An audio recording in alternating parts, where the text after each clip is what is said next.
चलिए शुरू करते हैं।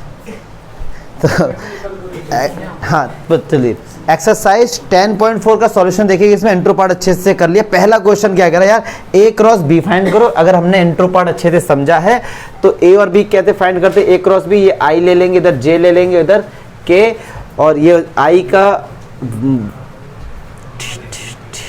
मुझे नहीं लगता इसमें कोई डाउट होगा, क्योंकि आई जे के जो भी हमारे डायरेक्शन रेशियोज है उनको लिख के यूजिंग डिटर्मिनेंट इसको सॉल्व कर लेंगे, और जो एक नया वेक्टर आएगा उसका मॉडुलस फाइंड कर लेंगे। फर्स्ट में तो कुछ भी नहीं है, ठीक है, डू योर सेल्फ।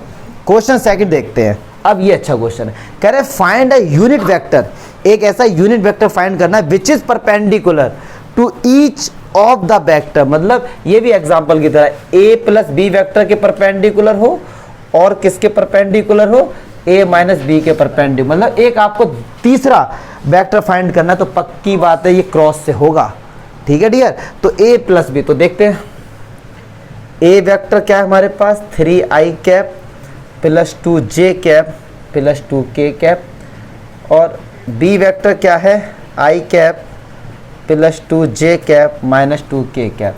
तो ए प्लस बी देखो क्या है, 4i कैप 4j कैप। अब a माइनस बी देखिए क्या है, तो a माइनस 3 से गया तो 2i कैप, ये 0 हो गया, और ये प्लस का 4k कैप। क्लियर है। कह रहे यार अब एक ऐसा वेक्टर बताओ यूनिट वेक्टर जो कि इन दोनों के क्या हो, परपेंडिकुलर हो। अब देखो जब यार दो वेक्टर को ऐड करते हैं या माइनस करते हैं, एक खुद में एक वेक्टर आता है, मान लो लेट कर लिया ये सी वेक्टर और ये डी वेक्टर है, ठीक है। तो अब कह रहे हैं एक ऐसा वेक्टर फाइंड करो पहले जो इन दोनों के क्या हो, परपेंडिकुलर हो। तो क्या हम लोग फाइंड करेंगे इसमें, सी क्रॉस डी। क्यों, क्योंकि तीसरे वेक्टर की बात करें जो कि इन दोनों के क्या हो, परपेंडिकुलर। अगर क्वेश्चन ये होता कि ये ऐसा कुछ प्रूफ करो कि ये दोनों वेक्टर आपस में परपेंडिकुलर है, ये तो डॉट प्रोडक्ट लगता। लेकिन कह रहे तीसरा वेक्टर फाइंड करो, मतलब एक दूसरा वेक्टर फाइंड करो जो इन दोनों के परपेंडिकुलर हो, सी पर भी हो डी पर भी हो। क्लियर है, तो कर दो भाई। तो आई जे के, तो आई का इधर 4 4 0, तो 2 j 0 और ये 4। क्लियर है। तो यार चलिए निकालते हैं। अच्छा भैया आई के साथ 0 ही हो जाएगा मुझे लगता है, ये तो 4 4 जा 16 माइनस का j, तो 4 4 जा 16 प्लस का एकदम डिटर्मिनेंट की तरह, तो 0 और माइनस का 8। तो ये यार हमारे पास हो गया भाई 16i 16j माइनस का 8k। अब पता है ये एक कैसा वेक्टर निकल के आया है, ये एक ऐसा वेक्टर निकल के आया जो सी और डी दोनों पे क्या है, परपेंडिकुलर है। लेकिन वो कह रहे हैं इसका यूनिट वेक्टर फाइंड करो। मतलब हमको तो यूनिट वेक्टर फाइंड करना था, ये तो नॉर्मल एक वेक्टर है।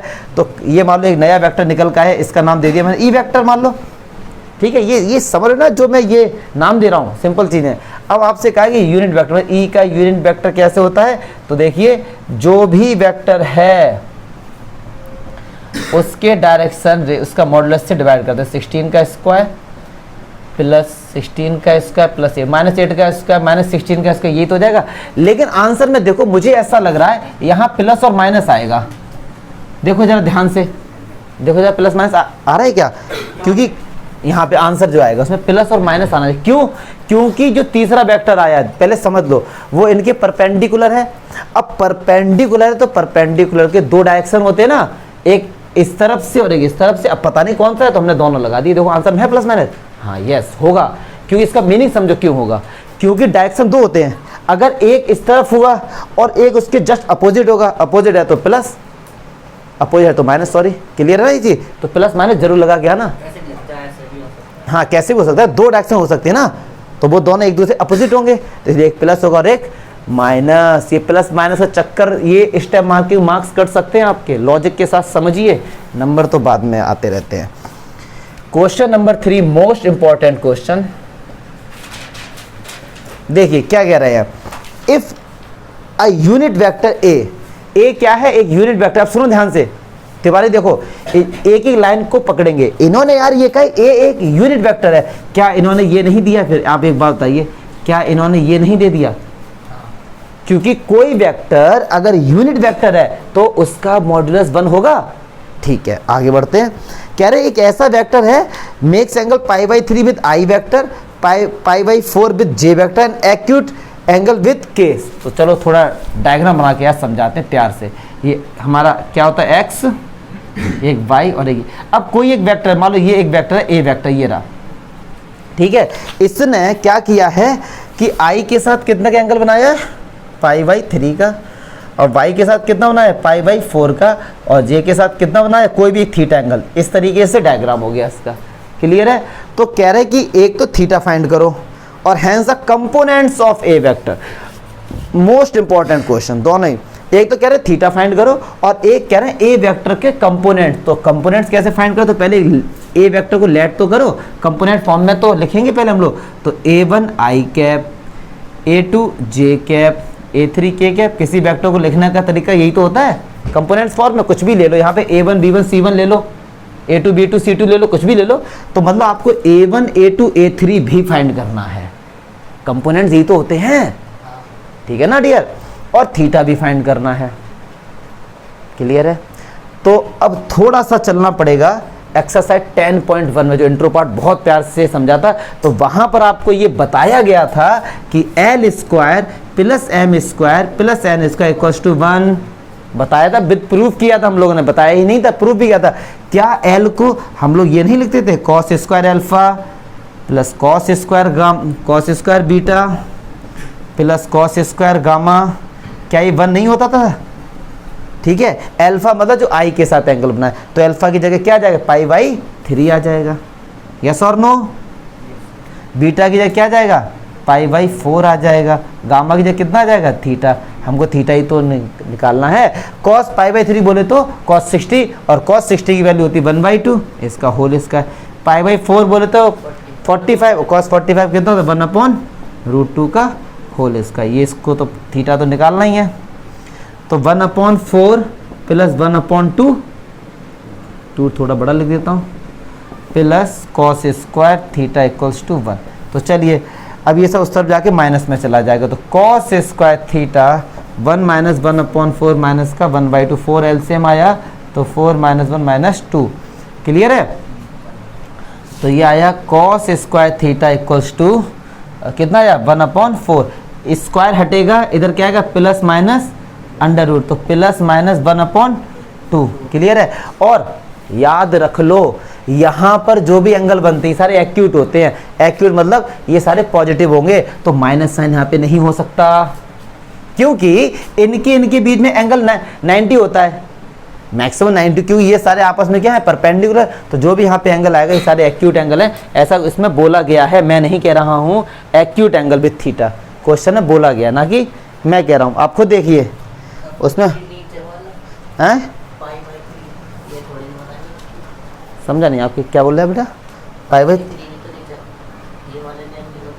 आपने क्वेश्चन में ये कह रहे हैं थीटा एक्यूट है, क्वेश्चन में कह रहे हैं थीटा एक्यूट है, मतलब 0 से 90 के बीच में, और 0 से 90 कॉस हमेशा क्या होता है, कॉस हमेशा पॉजिटिव होता है, क्लियर है। कोई डाउट है तो बताओ,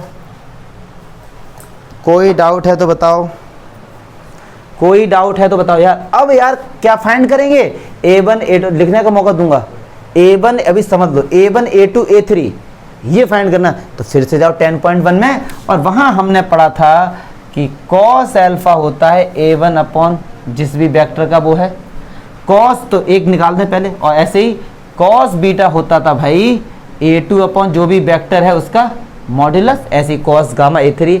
तो cos अल्फा की वैल्यू कितनी है, 1/2, a1 कितना है, a1, अच्छा ये क्या है, मॉड्यूलस a1, क्योंकि यूनिट वेक्टर है।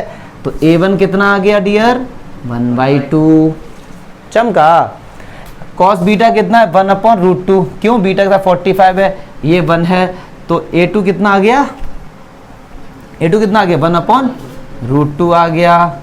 अब ऐसे ही क्या फाइंड करेंगे, a3 क्या फाइंड करेंगे। अच्छा यहाँ पे एंगल तो बताओ कितना आ गया, एंगल तो बताइए नहीं, cos थीटा 1/2, तो थीटा कितना आ गया, 60 बोले तो π/3, ठीक है ना, क्योंकि 1/2 वैल्यू किसकी होती है, हाँ 60 की। ऐसे ही a3 फाइंड करेंगे, तो cos gamma equals to a3 upon this. तो cos गामा मतलब π/3 की वैल्यू कितनी, 1/2, a3 कितना आ गया, 1/2। तीनों कंपोनेंट्स हमारे पास निकल के आ गए। सुनो सुनो सुनो, नंबर मिल गए, सब कुछ हो गया, थोड़ा नॉलेज वाली बात करते हैं। ये कायदे में A1 A2 A3 क्या डायरेक्शन रेशियोज नहीं होते हैं? होते नहीं होते हैं। और आपको हमने जब 10.1 पढ़ाई थी तो बताया था कि डायरेक्शन रेशियोज और उसी वेक्टर के डायरेक्शन कोसाइन से मल्टीप्लाई करते हमेशा आंसर बराबर आता है। तो A1 कितना है 1/2 और cos अल्फा कितना है, देखो 1/2 चमका, इक्वल्स टू cos बीटा कितना है मतलब A2 कितना है 1/√2 और cos बीटा कितना है, ये भी 1/√2। A3 कितना है 1/2, cos गामा कितना है, तो देखो आंसर एक ही इक्वली तो आ रहा है। तो ये भी चेक कर सकते हैं हमारा आंसर ठीक है या गलत है। इंट्रो पार्ट का बहुत बड़ा रोल होता है। जिन बच्चों को इंट्रो पार्ट समझ में आया होगा 10.1 का, तो उनके लिए ये चीज़ हलवा है, अदरवाइज तो फिर समझ लो क्या है ये आपके लिए। तो सबसे पहले फिर से देखें, कंपोनेंट्स फॉर्म उसकी ये होती है, हम लोग प्रूफ की यार, हम लोग, मैं ये नहीं बोलूँगा कि मैंने ये बताया, हमने प्रूफ किए हैं ये, ठीक है। और ये भी फॉर्मूला प्रूफ किया इंट्रो पार्ट में, यहाँ से ये निकल के आ गया और ये भी हमने पढ़ा है।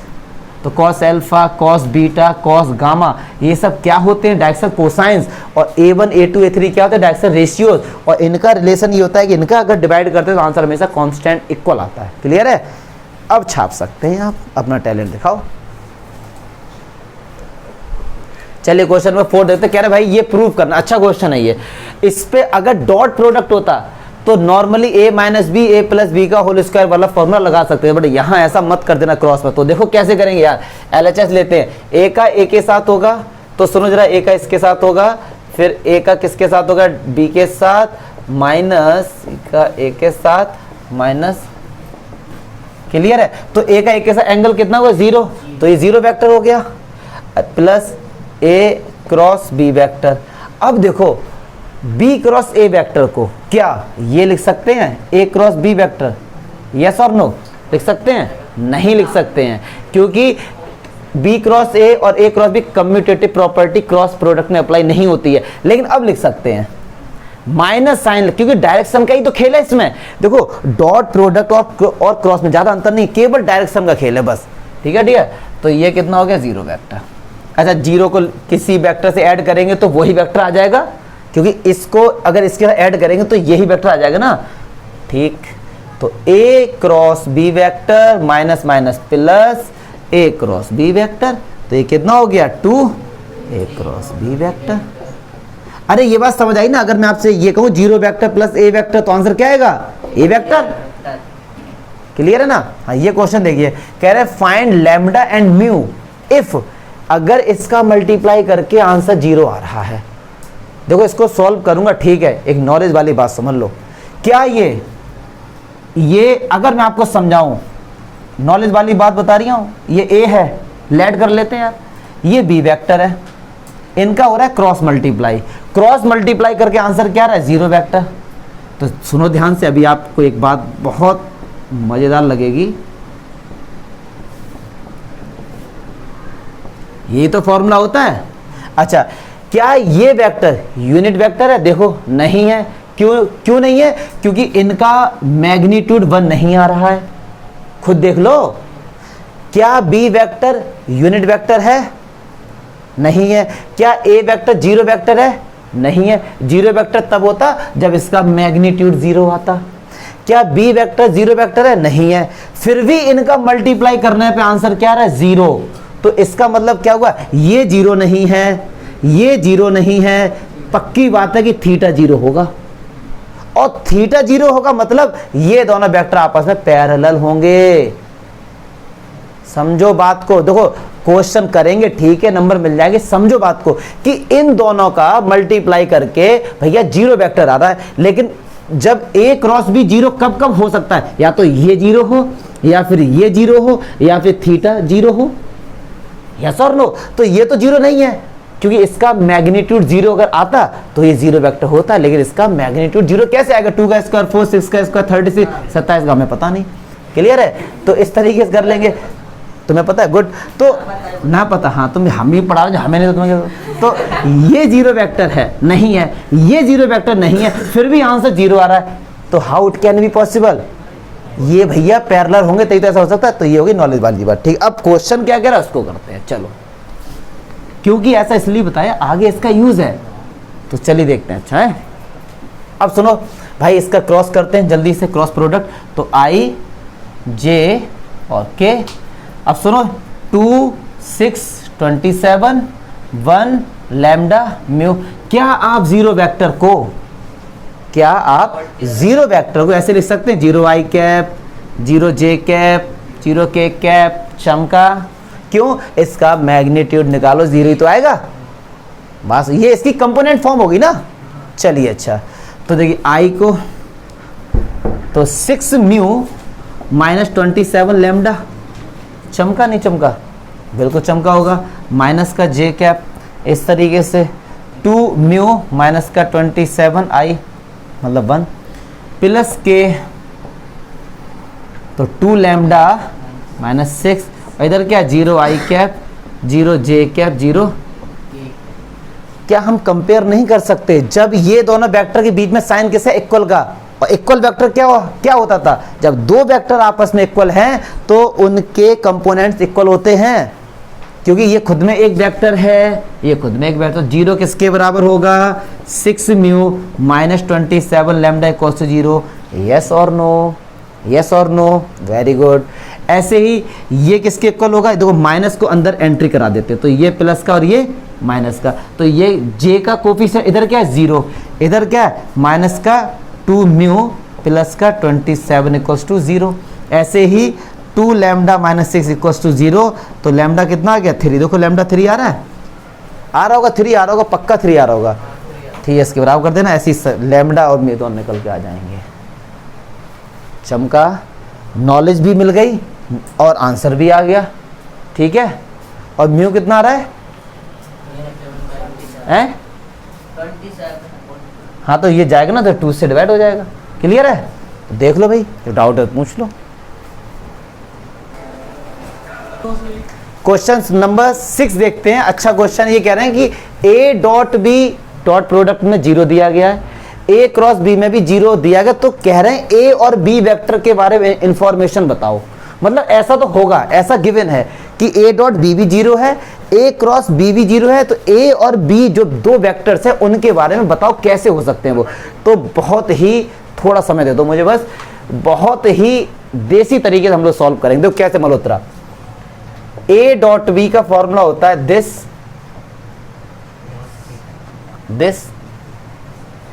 क्लियर है? पक्की बात है। ए डॉट बी अगर 0 है तो क्या क्या 0 हो सकता है? सुनो ध्यान से, या तो ये 0 होगा, ध्यान से सुनेंगे, या फिर ये 0 होगा, या फिर थीटा क्या होगा? 90। क्लियर है? Very good. A cross B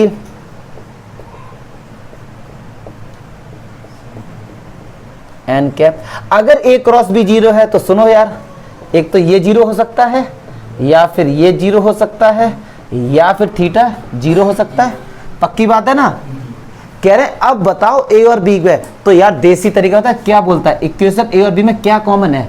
कभी ऐसा हो सकता है कि थीटा एक ही थीटा 90 भी हो और वो 0 नहीं हो सकता? ये चीज तो नहीं हो सकते, लेकिन ये दोनों में कॉमन आ रहा है ना, समझो ना बात को। तो ए डॉट बी 0 है, ए क्रॉस बी 0 वेक्टर है, तो ए और बी के बारे में कह रहे बताओ, तो या तो ए 0 होगा या फिर बी 0 होगा, क्योंकि दोनों में कॉमन क्या आ रहा है? ये चीज दोनों में कॉमन नहीं आ रही। देखो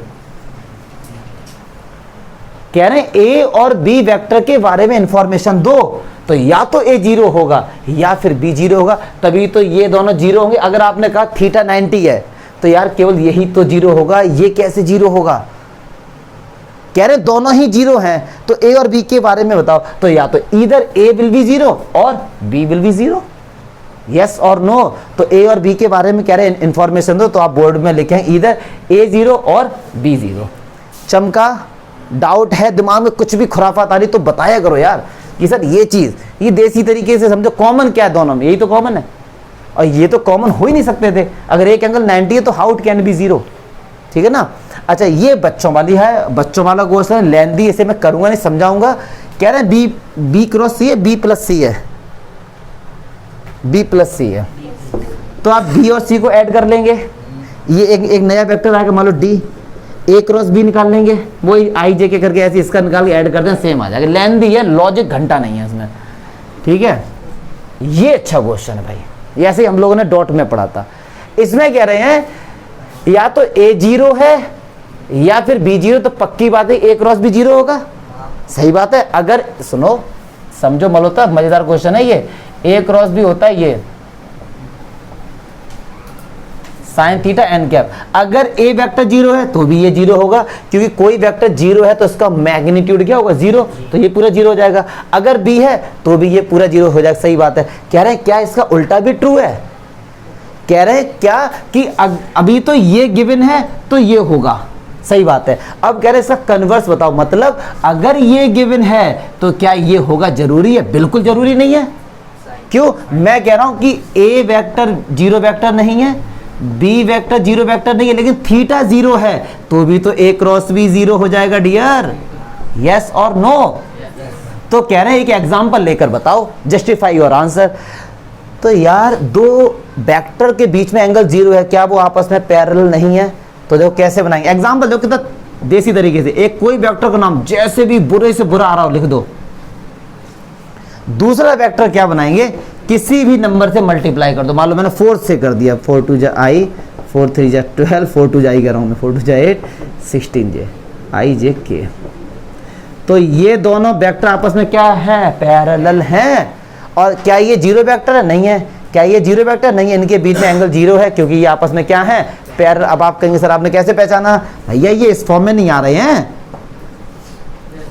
ठीक है, तो ये आपस में क्या है, पैरेलल। और ए क्रॉस बी निकाल कर दिखा दो जीरो आएगा। देखो कैसे निकाल कर दिखा दो यार इनको। ए क्रॉस बी ऐसे करके निकाल लेंगे ना आप लोग, जीरो आएगा, पक्की बात है। करके देख लो आप। क्या डाउट हुआ? बोलो ना कि सर ये थोड़ा मतलब मजा नहीं आया। बताओ, मजे ले रहे हैं ना? हाँ मजे लो दबा के। कह रहे हैं यार 9 क्वेश्चन में कि 3 पॉइंट दिए गए तो एरिया ऑफ ट्रायंगल बताओ। जल्दी करेंगे। 3 पॉइंट मान लो ये हमने ले लिए, एक ए है और एक बी है, ये सी है। मान लो ए पॉइंट्स क्या है, 1 1 2, बी कितना 2 3 5 और सी कितना है 1।